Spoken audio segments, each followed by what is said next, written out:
साथियों, चैनल हिंदी विषय एवं साहित्य में आप सभी का पुनः हार्दिक अभिनंदन है। आप सभी जानते होंगे कि 8 अगस्त 2021 को उत्तर प्रदेश में आयोजित हिंदी टीजीटी परीक्षा की ऑफिशियल आंसर की आ चुकी है। इससे पूर्व एक संभावित आंसर की मैंने चैनल पे अपलोड की थी। अधिकांशतः उत्तर वही हैं जो हमने और आपने उस आंसर की में देखे थे। कुछ विवादित प्रश्न थे, तो उनके प्रश्नों के उत्तर आयोग ने क्या माने हैं, इसको आज के वीडियो के माध्यम से देखेंगे। तो यह पार्ट 2 रहेगा, जिसमें कुल 4-5 प्रश्नों के बारे में हम डिस्कशन करेंगे। बाकी आंसर की एज इट इज़ जैसे मैंने आपको बताया था सेम वही है, उसमें कोई चेंज नहीं है। तो पूरा पेपर दोबारा सॉल्व नहीं करेंगे, केवल जिन प्रश्नों पर विवाद था उन्हीं के उत्तर इस वीडियो के माध्यम से देखेंगे।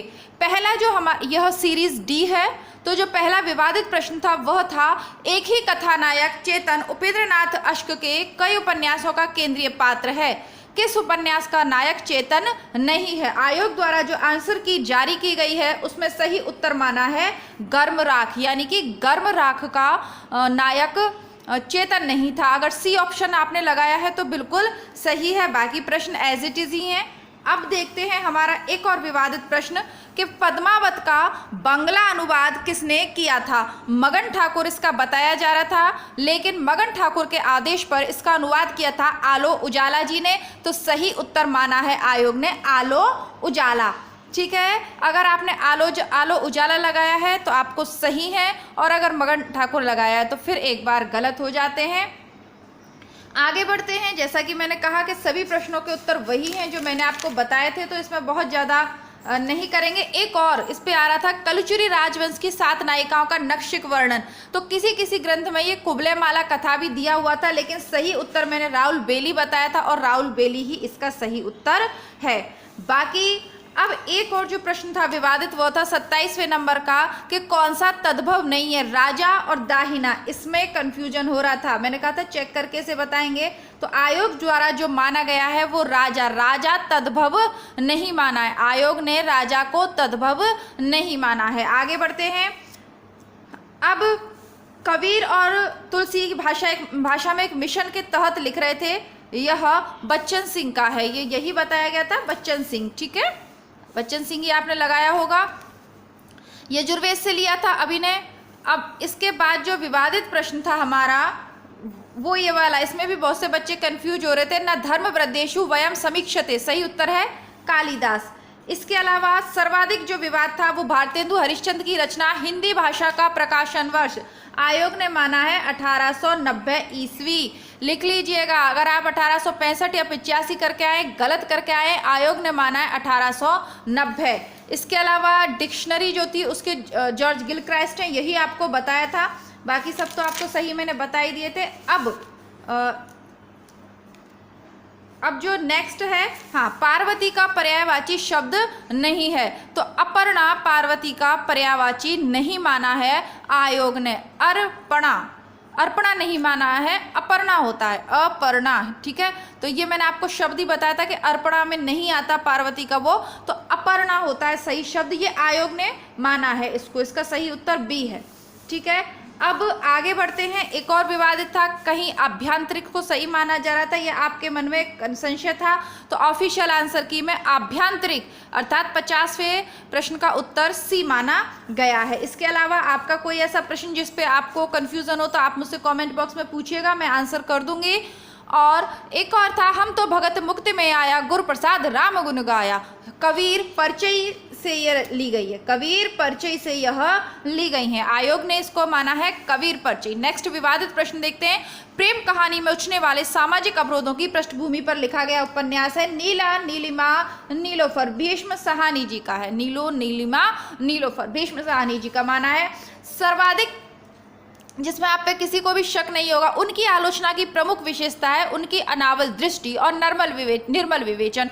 59 नंबर का जो क्वेश्चन है उसका सही आंसर है विश्वनाथ प्रसाद सिंह। ये इस पे आपको कुछ अंदाजा नहीं होगा, लेकिन इसका विश्वनाथ प्रसाद सिंह सही उत्तर है। आगे देखते हैं कौन से नंबर पे और कंफ्यूजन था। अब कंफ्यूजन था हमारा 66 नंबर पर, हिंदवी शब्द का प्रथम प्रयोग किस इतिहासकार ने किया है। सही उत्तर आयोग ने माना है अबू सईद। अबू सईद को आयोग ने सही माना है। सही उत्तर क्या माना है, अबू सईद। आगे देखते हैं जहाँ राधा आनंद उदित निसी बासर आनंद, तहाँ कहाँ अरविंद है, कहा बापुरु चंद। कौन सा अलंकार है? बहुत से बच्चे इसमें दीपक अलंकार भी बता रहे थे, लेकिन मैंने आपको बताया था कि इसमें प्रतीप अलंकार है। आयोग ने माना है प्रतीप अलंकार।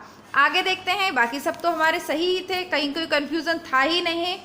ठीक है, अब देखते हैं कौन से वाले में आपको कंफ्यूजन था, किसी में हो तो प्लीज़ आप कमेंट बॉक्स में लिखिएगा। हाँ, 82 नंबर पे देखते हैं, चेहरे अनेक किसकी आत्मकथा है? तो ये आत्मकथा है उपेंद्रनाथ अश्क की। उपेंद्रनाथ अश्क के बहुत, जिस भी परीक्षक ने पेपर सेट किया है वो उपेंद्रनाथ अश्क उसको बहुत ज़्यादा प्रिय हैं, इसीलिए इनसे ही उन्होंने प्रश्न पूछ दिए। चेहरे अनेक आयोग ने माना है उपेंद्रनाथ अश्क की आत्मकथा है।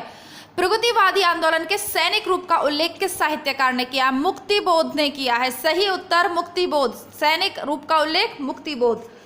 आगे किसी को भी अगर कंफ्यूजन हो कि भारतेंदु हरिश्चंद्र की रचना कौन सी नहीं है, तो आषाढ़ महात्म्य, यह भारतेंदु हरिश्चंद्र की रचना नहीं है। आयोग की ऑफिशियल की में 84 का उत्तर ए ही दिया हुआ है। अब कहीं कोई कंफ्यूजन वाली बात थी ही नहीं। अब जो हमारा कंफ्यूजन था वो था ऊट पटांग शब्द को। तो ऊट पटांग शब्द में कौन सा समास होता है? तो आयोग ने माना है बहुव्रीहि। आयोग ने बहुव्रीहि समास माना है। ठीक है, अब इसके बाद कंफ्यूजन कहाँ था? इसके बाद जो हमारा कंफ्यूजन आ रहा था वो आ रहा था अपभ्रंश में दोहा काव्य की परंपरा का आरंभ किस कवि ने किया है? ऑफिशियल आंसर की में उत्तर दिया है जोइंदु ने किया है। ठीक है, बाकी कहीं कंफ्यूजन नहीं था। अब आगे बढ़ जाते हैं। देखिए, कंफ्यूजन इनमें भी नहीं था, लेकिन मान लीजिए अगर मैंने कह दिया था कि ऑफिशियल आंसर की है, तो इसीलिए मैं आपको ये बता रही हूँ। ठीक है, अब जिसे आप बिल्कुल सही मान रहे थे, प्रसंग गर्वत्व इनके गद्य की निजी विशेषता है। इनकी भाषा सरल और व्यंजनापूर्ण है, बीच बीच में हास्य और व्यंग्य है। यह कथन किसके प्रति है? अब आप आश्चर्यचकित हो जाएंगे दो प्रश्नों के उत्तर को लेकर। चंद्रधर शर्मा गुलेरी, चंद्रधर शर्मा गुलेरी के विषय में ये कथन कहा गया है। चंद्रधर शर्मा गुलेरी सही उत्तर है 113वें नंबर प्रश्न का। ठीक है, आगे बढ़ जाते हैं। ग्लोबल गांव के देवता, ग्लोबल गांव के देवता में सर्वोच्च देवलोक किसे कहा गया है? न्यूयॉर्क को कहा गया है। ग्लोबल गांव के देवता उपन्यास से जो प्रश्न पूछा गया है और उपेंद्रनाथ अश्क के उपन्यास से जो प्रश्न पूछा गया, टीजीटी में उनको ऐसा नहीं पूछना चाहिए पर पूछ लिया। सही उत्तर है न्यूयॉर्क। अंग्रेजी किस भाषा का शब्द है? तो अंग्रेजी को आयोग ने माना है फ्रेंच भाषा का शब्द। ये 4-5 क्वेश्चन थे जिन पे कंफ्यूजन था। कंफ्यूजन मैंने दूर कर दिया है। पूरा पेपर मिला लीजिएगा आप। ठीक है, आशा करती हूँ वीडियो आपको अच्छा लगा होगा, जानकारी मिली होगी। कुछ संशय हो तो कमेंट बॉक्स में आप लिखिएगा। बाकी पूरा पेपर वैसा ही है जैसा कि हमने चैनल पे सॉल्व किया था। ये भी उत्तर वही है, लेकिन फिर भी आयोग ने जो माना है, जहाँ विवाद है, जहाँ आपको संशय हो रहा है, वो मैंने क्लियर कर दिया। ठीक है, मिलती हूँ नए वीडियो में, तब तक के लिए नमस्कार, धन्यवाद, जय हिंद। अपने मित्रों तक वीडियो को अधिक से अधिक शेयर कीजिए।